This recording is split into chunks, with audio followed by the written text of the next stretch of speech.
welcome to this week's Squiggly Career podcast. I'm Helen and I'm joined by Sarah. Hello, Sarah. Hi, everybody. So, just as we did last week, it's probably worth us just thinking about when we're recording this, because I think everything is changing so quickly that it's useful to know what this moment in time is when we're recording it. So we are recording on Wednesday, March 25th, and I think people in the UK have probably been working from home for almost a week now. I think I probably started last Monday being working from home, and it feels like we're all trying to find a bit of a new normal, like new routines, new spaces that we're trying to work in. I'm currently working in a room at my house that's normally full of washing. I try and avoid for most days of the week, and now I'm trying to be much more tidy. So that is one upside of this. I have a tidier room than I had before. And I think that there are kind of some ups. What are some of your ups, Sarah, for this new way of working? I've done more exercise. I think because you've been encouraged to, and also I think because it's been limited, I'm like, oh, well, if you're going to limit the amount of exercise I can do, then I'm going to make the most of it. And I'm like, it is that thing, isn't it, of how did it take this to encourage me to go out for a run? But that is apparently what's happened. So I'm doing yoga every day, a live virtual yoga session every day, and I've signed up to a month of that. And yesterday I really didn't fancy it, and I still did it, and I felt better. So the exercise thing is definitely a plus. I keep waking up really achy. So I'm like, oh god, my legs really ache. A good ache. Yeah, in a smug way, obviously. I'm getting really hungry because I think I'm actually burning off more calories. And I do think it's I'm sort of seeing all my family more, which hasn't been a bad thing. Yet. We're not arguing, and I've seen more of Max, my little boy, probably a bit more of my partner.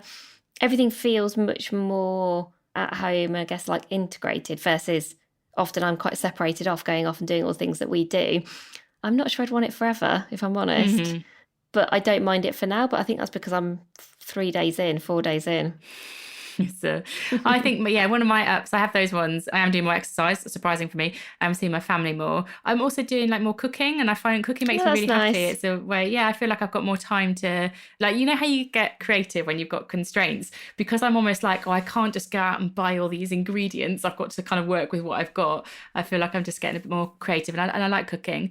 And do you know what? There are new sessions. Tonight I'm doing a virtual pub quiz, and I'm doing this virtual hot breakfast thing on Friday morning that I'm quite excited about. So I think I'm finding new ways to stay curious. So they're all my ups. But I think there are downs for people as well. The lack potentially of contact, especially for some people. I mean, you and I are both at home with our family at the moment, but for a lot of people, I think they're probably affected by a lack of contact during this time, that connection with people. Maybe they're, having to spend time with people that they don't want to as well in their own home. So I think, there are ups and there are downs. So it's definitely a turbulent time. And we hope that this podcast, we want to keep doing it and keep being a source of inspiration, maybe a bit of information, and hopefully lots of action for people with their careers as well. So hopefully that's what this podcast can do for you each week. And before we talk about today's topic, an announcement, we are launching Podcast Plus, everybody. So we're doing Squiggly Careers Pod Plus. Gotta get the name right, Helen. Yeah, we'll get the name right. So Squiggly Careers Pod Plus is a weekly sort of activity that Sarah and I are going to be doing. It's an online way that you can join us and have a discussion with us about the podcast. So on a Thursday, and the next one is going to be Thursday the 2nd at 9 a.m, you can join Sarah and me. We're going to be on a Zoom, and I will give you the code in a minute, but I'll also tell you where you can go get the code from if you've not got a pen and paper to write this down. But we're going to be on Zoom for 30 minutes. We're going to talk through some of the stuff that we're going to talk about in today's podcast. We're going to talk through a particular model about how you can use it. And we use a particular live drawing technique whenever we're delivering our sessions. So you'll be able to see us doing that. And you'll also get the chance to ask any questions that you've got about this week's podcast. And also we're going to do a bit of curiosity crowdsourcing. So if there is anything that's really helping you or inspiring you at the moment, we're going to share that on the community. We're doing our first one. Actually, tomorrow is our first one. So we'll see how that goes. And hopefully you will join us for the next Pod Plus that we're going to do. And then one other thing I wanted to mention that we're part of, which I think hopefully could be useful and interesting for lots of people listening, is a virtual learning summit that has been launched, which is called Towards Utopia. So Utopia are a company that do lots of really interesting learning and development, particularly in the kind of diversity and inclusion area, people that we know really well. And they've invited us to run a session as part of this learning summit that they have created. And the way it works is actually there's loads of short sessions over about a 3 or 4 week period. So you can either buy a pass and I think get unlimited access to all of them, which would be like a learning extravaganza, which is very appealing. Or you can have a look at the sessions and just buy like 1 or 2, depending on the different topics that you're interested in. So we're doing one on the 3rd of April, which is growth mindset in action. There are people like Scott Morrison, who's been on this podcast as a guest before. He's doing one about kind of bringing the boom, which is his way of talking about how do you find creativity and energy. And I've seen him do that session before, and it's a really good session. So I'd recommend that one. He's really engaging and fun, very kind of upbeat and high energy. And actually, I'm going to sign up to one called Fear Hack, which is Hilary Gallo, who kind of runs like hacking workshops all about like how to overcome fear and adversity when things are feeling particularly strange and unusual. So I thought that one might be quite useful right now. Yeah, well timed. Yeah. And so this week we're going to be talking about comfort and courage zones. And I think they both have a role to play in work and our development. And the important thing really is to be conscious about how much time you're spending in your comfort zone and in your courage zone, and think about kind of things that you might want to do differently. So this is kind of like an ongoing endeavour, I guess. Just a kind of few points of principle around kind of what both these things are and kind of how they work together. First of all, it's really important to recognise that these are dynamic. So you don't have a comfort zone and a courage zone and they stay static. They change all the time. And inevitably, when we really think about this, things that can feel really courageous and quite scary over time can definitely become our comfort zone, or something that might have been in our comfort zone actually becomes something that actually feels really brave because perhaps of a change of context or a change of situation. So these are kind of not set in stone. They very much kind of move depending on you and where you are right now. And I think I was reflecting on this. I think it's fair to say if you'd have asked Helen and I what our comfort zone and courage zone looked like even 10 days ago, it'd be quite different to what it looks like now. The situation and the context around us has changed so dramatically. Actually, what fits in those zones also looks really different. So that's kind of the first point, is they're dynamic and they change. The second point is there's no like good or bad here. Yes, we'll talk about optimizing learning and what that kind of looks and feels like, but we all spend time in both comfort zone and kind of our courage zone. So there's no kind of right or wrong, and they are obviously different for each of us. So that's the other important distinction, is what's in my comfort zone could be in Helen's courage zone and kind of vice versa.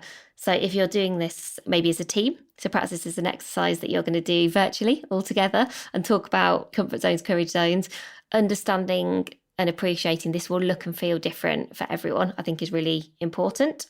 I always think about, when we went on the Chris Evans breakfast show, that felt like something quite courageous for us because it was a big morning breakfast show. We hadn't met him before. We probably had an impression of what he was like. We didn't know what to expect. We were told before we went on that if you stay for longer than 5 minutes, that means that they like you. You've done well. Which, conversely means that if you get kicked off quickly, they don't. So that puts the pressure up a little bit. So that felt like it was really in both of our courage zones. Now, the reality for him is that he's been delivering breakfast shows on radio stations for a very, very long time. And he does it every day of the week, in which case that's much more like his comfort zone. So the same experience for different people can be experienced very differently. I think it's just really important to not make assumptions about if you find something really comfortable, that could still be really stretching and feel really courageous for somebody else.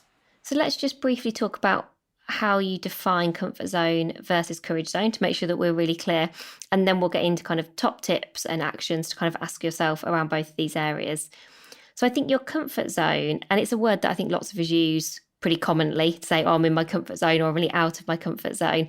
But your comfort zone tends to be things you've done before that feel familiar, where there's routine, there's regularity, and you probably know how to do whatever that task or that action or that project is before you start. So there's probably not a lot of, when you say, I don't know what I don't know, it's almost kind of the opposite of that. You're like, I do know. I know what this looks like and I know kind of what the answer is. It's more about getting to that outcome probably as productively and efficiently as possible. That's probably the things that are more important when you're kind of doing things in your comfort zone. And I think this is the one where I also particularly want to stress that it is not a bad thing. I think people often think about comfort zones and assume that, you shouldn't spend any time in your comfort zone because it's too easy. I think we all need some time in a comfort zone because that's where we feel very kind of safe, secure. It's also when we can do things quickly. And, sometimes we all have things in our jobs where we need to get things done with a pace and being kind of productive. So you can recover as well, like in a comfort zone. I think if you spent quite a lot of time in a courage zone where maybe you're working at pace, you're really challenging yourself, you're feeling a bit out of depth, then actually spending a bit of time in a comfort zone is a place where I think that you can build back a bit of resilience and maybe like reinforce your confidence a little bit as well. So that's your comfort zone. And the courage zone, as you kind of expect, is sort of the opposite. And I really liked this quote from one of the articles that we'll include in the resources about the reason to believe for the courage zone. What's the kind of why we should spend time in a courage zone, which inevitably can feel kind of scary and kind of more uncertain.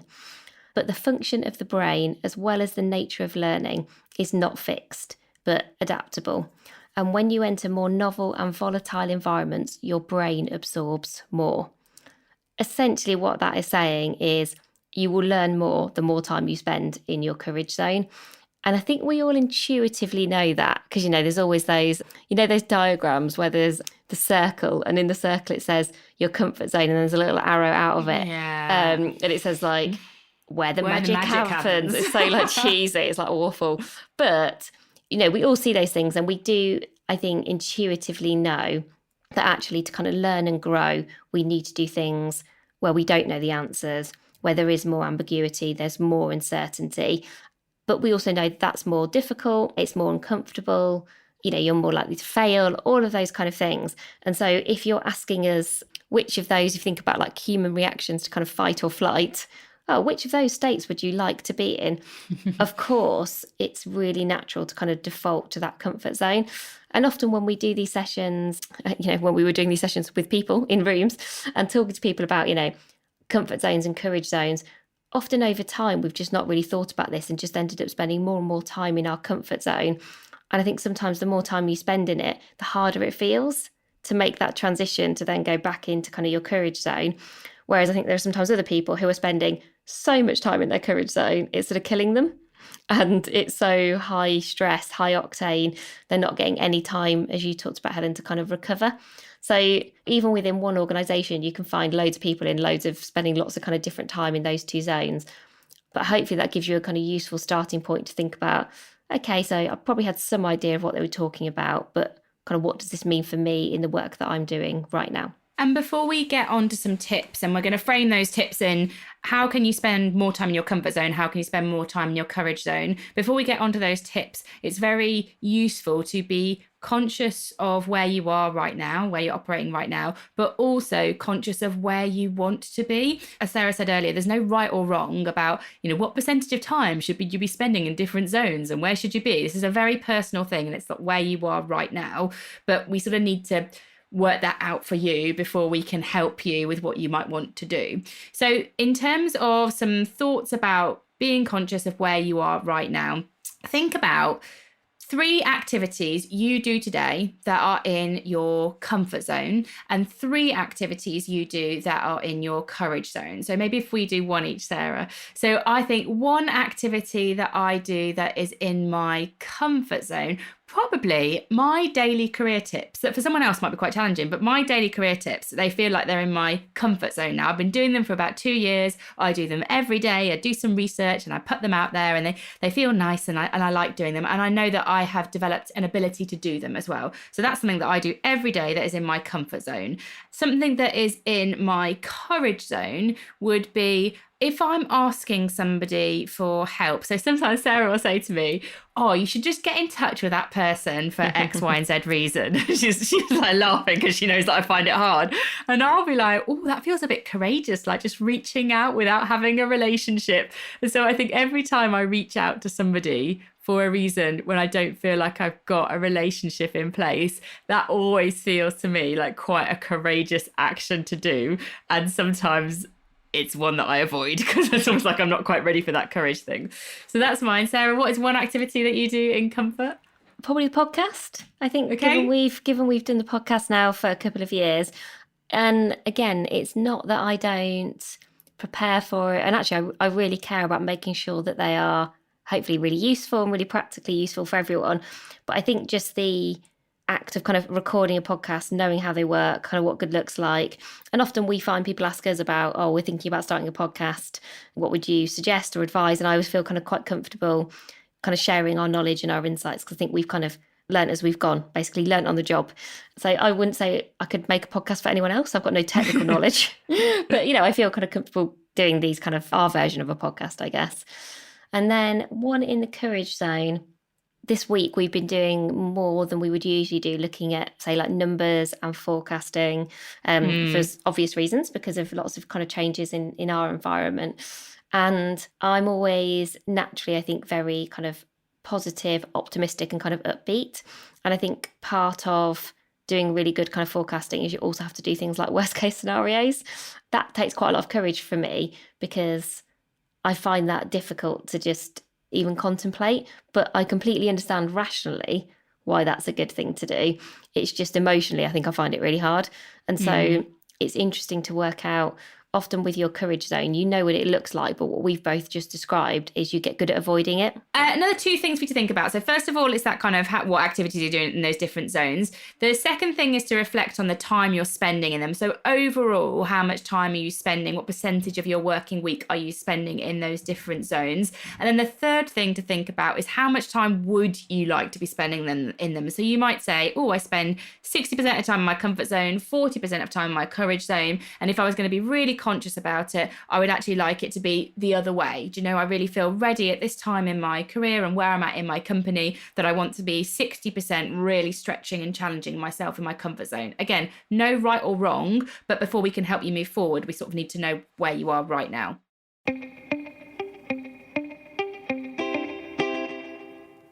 And so what we're going to do is we're going to give you a couple of ideas. If you're somebody who would like to spend more time in your comfort zone, what could you do practically? What might that look like? And I'll talk that through. And then Helen's going to talk about a couple of ideas for spending more time in your courage zone. So comfort zone, 3 S's. I have actually managed to get to 3 S's for this. It's a good way to maybe remember 3 ideas that all begin with S. So the first thing is to think about support. So I think when you want to spend more time and need to spend more time in your comfort zone, it's often because there are challenges or stresses or strains that you do need help with. And often people don't always know that we need help. And I think sometimes we assume that people do know that and they don't. Thinking about who can support you and then thinking about how you can ask for that support and being, I think, probably as specific as you can in terms of what is it that you need that support with. So let's say, for example, if you're going, I'm really struggling to kind of cope today. Actually, I was just thinking, you and I have done this quite well this week. I think because our days and our weeks at the moment are topsy-turvy and a bit all over the place. I think we've both known this week when we've sort of needed to check in with the other person to say, actually, I just need a bit of support. I'm having a bad moment, a bad day, or I'm just not feeling quite so good right now. I need a bit of help to kind of stay in my comfort zone a bit more when we're spending probably so much time in our courage zone. So I think that's the first one, is who can support you and what support do you need? The second one is strengths. So at a moment where you're thinking, I want to spend more time in my comfort zone, think about and figure out how can you spend more time using your strengths. I think whenever we use our strengths, we tend to enjoy the work that we do and feel more confident. And we tend to do good work, just generally. All of those kind of things help to add up to a virtuous circle, I think, of just kind of feeling good, feeling a bit more confident with ourselves. And so I think for me, actually, this week, there's been a few things where I've thought I'm going to do this thing, not because actually it's at the top of the priority list or it's something I need to do. It's because I know it's something that I'm good at. Yeah. And I think I've actually needed a few of those moments this week of being like, I'm going to do this thing that I know I'm good at and I know I enjoy. And that has just helped me to spend a bit more time in my comfort zone where I probably needed a bit of that this week. And then the third S is about sensibility. So I think it's really important to know when is the right time to spend more time being courageous and when it's okay to spend time in your comfort zone and to give yourself the permission to spend time in your comfort zone. And I do think this sometimes also relates to what's going on outside of your work. So if you're spending lots of time in your courage zone, or you've got a lot of complexity outside of your work life, that's perhaps not the time to try and spend loads of time in your courage zone at work. And I can actually think of a specific moment in time where I was coming back from maternity leave and I got a new job in a new type of company that I'd never worked in before. There was kind of lots of courage in kind of the new job that I'd got.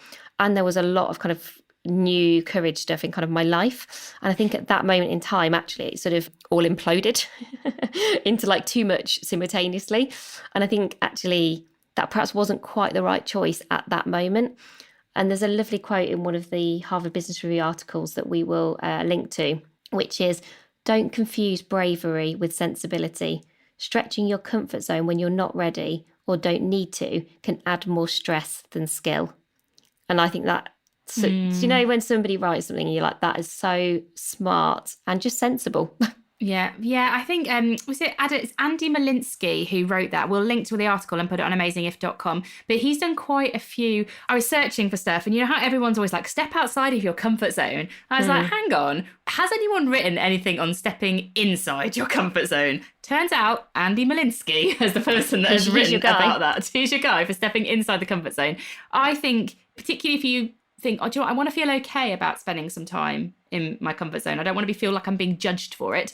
I think his work is like quite comforting to read because it feels like it's okay. He's got a very sensible perspective on why it's okay. And if you feel like you need that because you feel like everyone else is like, you should just reach for the stars every day, then I think Andy Malinsky is quite a comforting voice to read. So I just felt the pressure then that you had 3 S's. So I've quickly created 3 C's, but one is tenuous, Sarah. So my first C, and this is for if you're thinking, do you know what? I would like some more courage. I feel ready for it and I want it. So how do I get it? Here you go. 3 C's for getting more courage. The first one is to create, not wait. So if you want a more courageous opportunity through the work that you're doing, don't expect your manager to know that and just give it to you and be like, hi, Sarah, here's this courageous opportunity I've got for you. You might have a brilliant manager who you might be able to have the conversation. They might be able to spot the opportunities. But let's assume that that is not the case. And in which case, you've got to understand what courage looks like for you. And you've got to try and create those opportunities. So, you know, I might say, oh, okay, a courageous thing for me is to have more difficult conversations. I'm not going to wait for Sarah to go, well, here are 5 difficult conversations you can have this week. What I might say is, okay, I've thought about these things that we've got to ask, and I've thought about what's challenging, and I'm going to set myself a target of 1 difficult conversation per week. That's me creating it. So just think about that principle of creating the courageous opportunity for yourself, not waiting for somebody else to give it to you. The second C is about connecting, but it's very specifically about connecting with challenges. So that's like 2 C's. I know. Wait till you get to the third one. Connecting with challenges. So challenges are people that might sometimes be a bit difficult to talk to. So they generally have a different perspective from you, or maybe a different approach. So maybe they're more into debate, where you're kind of like somebody who is more of a listener and collaborator. Maybe it's a challenger who's really asks hard questions and really wants to debate with you. Or maybe they just believe and think something entirely different from what you believe and think. When we have conversations with those people, sometimes it can open our minds. It can help us to see things in different perspectives, but it's not easy. And they're often quite courageous conversations to have. So what you really want to do is think about, am I spending any time with any people that I have those types of conversations with? Or is everybody thinking like me? Which might be that you're spending comfortable time with comfortable people, and we want to spend some courageous time with challenging people. So first of all, are you doing that? And the other thing is to try and, set those conversations up. One thing that really helped me, as a manager told me this a long time ago, and it's really stuck with me, was about having challenge and build sessions or conversations. If I had a project, and I would still do this now, if I had a project that I really cared about, what I would do is I would go to somebody who I thought might be quite critical or have a different perspective on it. And I would say, oh, I'd love to talk to you and have a challenge and build conversation. Now, what that meant was I was going into it knowing that they were probably going to disagree with me or have a very different perspective or really, you know, be critical of my ideas. But because I had set that situation up and I had chosen that person, I wasn't defensive about it and it felt okay to do. So think about, are you spending time challenging people? And if it helps you to feel okay about doing it, then think about, does the framing of it being a challenge and build conversation help me? And my third one, are you ready? It's a tenuous C. I feel like this is... I feel like you're building up something here that's not that big a deal. My third C is to accumulate. It's a bit tenuous. Yeah, I mean, that's just cheating. Your BMDs. And these are brief moments of discomfort. It is a term from Forrest Dorr's work. Forrest Dorr wrote a book called The Discomfort Zone. And the idea here is that if you can think about one brief moment of discomfort, maybe every day, and you accumulate them, then over time, you get more comfortable being uncomfortable, if that makes sense. So it's just about thinking on a daily basis, am I doing something that feels uncomfortable? Because the more that you can do that, the better it is for you. It doesn't always have to be the massive thing like having that difficult conversation or asking for that pay rise or saying no if you've always find yourself saying yes. It can just be a small thing that makes you feel uncomfortable. But when you accumulate those brief moments of discomfort, it doesn't feel so difficult maybe when you're trying to do something that might seem a bit more significant and a bit bigger. Okay, so let's just summarize then where we are, because we talked about quite a few different things there. So first thing is to really understand where you are. Be conscious of where you are today in terms of your comfort and your courage zone, and be conscious of where you want to go. We've got to kind of get that as our first starting point. If you want to be more in your comfort zone, there are 3 things that you can do. You want to think about your support, you want to think about your strengths, and you also want to kind of take a sensible sort of approach to it and be pragmatic. If you want to spend more time in your courage zone, the 3 things that you can do there. The first thing is that you can think about creating, not waiting. The second thing is that you can have more connections with challengers. And the third thing is you can accumulate your BMDs, your brief moments of discomfort. So we hope that was really useful. We'd love to hear some feedback on if you're trying out spending a bit more time in your comfort or challenge zone, how it went, which things were useful, maybe which things weren't. We're always kind of interested in how our ideas kind of work in your different realities. So if you have 5 minutes while you are working from home to maybe write as a review, just always be really grateful for that. And next week, I'm really excited about the episode that we'll be sharing with you. It's a special guest episode. So you perhaps have heard some of those before, where once a month we interview somebody who we think is making work and careers better in some way. And yesterday I actually interviewed Margaret Heffernan. So she is the author of 6 books in total. Her TED Talks have had over 11 million views. Wow. She's a serial CEO. And her latest book is called Uncharted: How to Map the Future Together. It could not be more topical, I think it's fair to say. I sort of read the book once and then had to reread it in light of everything that was happening to kind of make sure, you know, I understood it and was going to be able to have a useful conversation. So she, is doing an amazing job helping all of her community at the moment. So I was very grateful that she still kind of spent the time chatting to us. But her insights and kind of research are just really, I think everyone will find it really interesting. And there's some really kind of practical points that she makes around things like friendship we talked about, how to build really good networks, how to actually think about the future in terms of possibilities, and a really nice mix of what does it mean for your organisation and actually what does it mean for you as an individual. I'm looking forward to listening to it too. I'm good. Excited. So that is it for this week. We will leave it there for you. Links to everything will be on amazingif.com, and we'll be back with you next week, or at least Sarah will. Bye, everybody. Bye, everyone. Thanks for listening.